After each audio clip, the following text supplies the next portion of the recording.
You know, there's an Asian lady I met a few days ago, and a young Asian woman, and at one point when I'm talking, she gives me a look, and my sense is she liked me from that look, so I said, "I like you too," and she kind of made a sound as if, you know, she might have been impressed that I kind of picked up a little bit what she would be thinking based on how we're like-minded, based on the conversation that lasted a long time, you know. And it was joyful to meet somebody like that, you know, at the best Work BC office that I've been at so far. But let's say we're soulmates, me and this girl, okay? And soulmates, finding that is really rare, and it's a great situation to happen to you. Well, pretty much the conflict of interest, to be politically correct, in the career world would prevent such a special, wonderful phenomenon from happening between us. And I'm not sure she really, you know, would find me appealing in that way, or that we're really soulmates. I'm just giving an example that we've created societies where humanity does not come first. Love does not come first. Common sense does not come first. So it's kind of sad, right? It's kind of sad, because I would have had to maybe meet her at a speed dating thing where in 15 minutes I think we would have made a great connection, enough in 15 minutes to choose each other. But who does this kind of stuff? I don't think people have the confidence to do this kind of stuff. And if they do, they don't learn from it to get better at it next time. So if I meet her in a job like this, you know, there's no chance of us benefiting from the potential possibility of being soulmates. So what if it's like a woman RCMP, okay? Who, you know, who's paid her dues. Let's say she's with the RCMP for like 10 years, and that she, let's say, has had some abusive behaviors from some of them testosterone overfilled colleagues.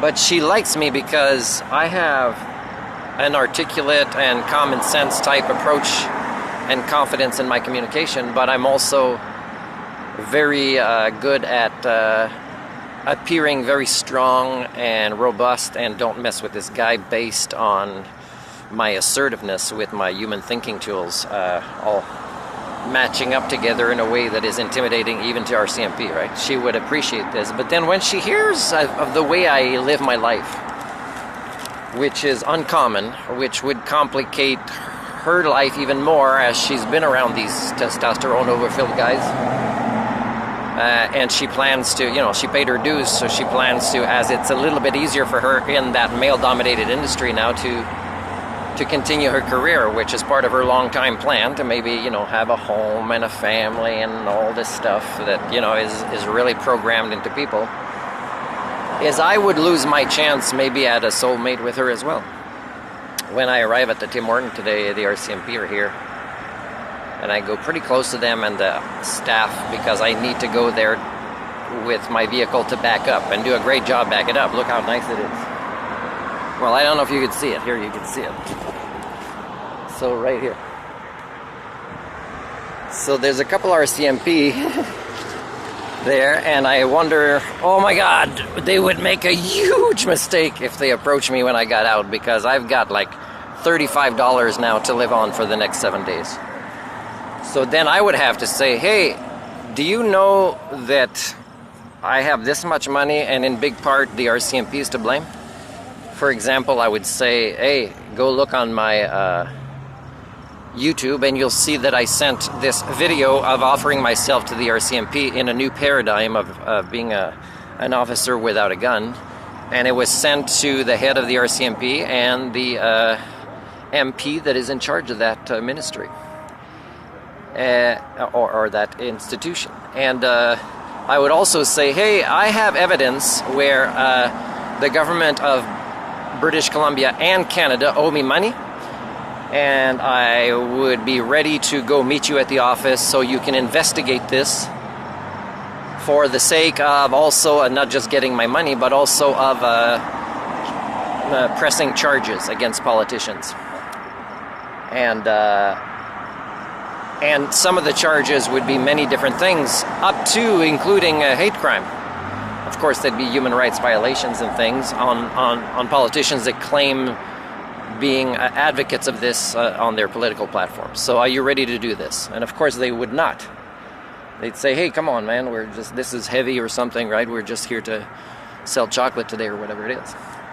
And then I would say, hey, you know how criminals avoid you guys? You know why they do it? Okay. Now, are you going to approach me again as an RCMP person now that you know who I am? Or are you going to apply the same principle of why criminals avoid you?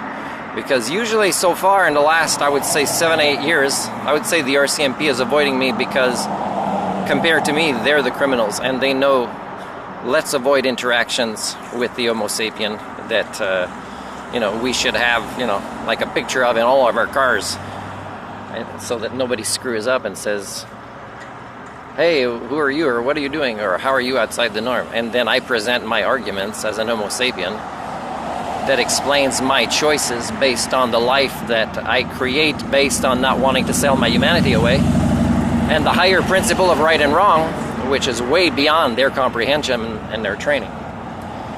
So this is me, people, and this is how I can have a lot of confidence with critical thinking. So let's make this a critical thinking vlog, and I've been using the term critical acting. I'm not sure if I like that word. I mean, I could make it longer by saying critical thinking as observed by role modeling behavior, but let's just call it critical acting right now. So I'm on my way to my vehicle now with my backpack, and they might still talk to me, and that's exactly the conversation that I would choose, as is my right as a taxpayer, let's say again, because that's the language you understand. As a taxpayer, they should, open a file on what I'm talking about. But I don't think they'll do it. They'll just say, oh, come on, Martin, we just want to sell chocolate because that's what makes us, as most people, primates, feel good that we're part of the solution, right? Not the fact, we don't want to know that you have all the skill sets and you offer to volunteers for summer programs or whatever, is we're just here to do the path of least resistance to feel like we're the good guys. So Martin, please avoid us because we want to keep feeling like we're the good guys.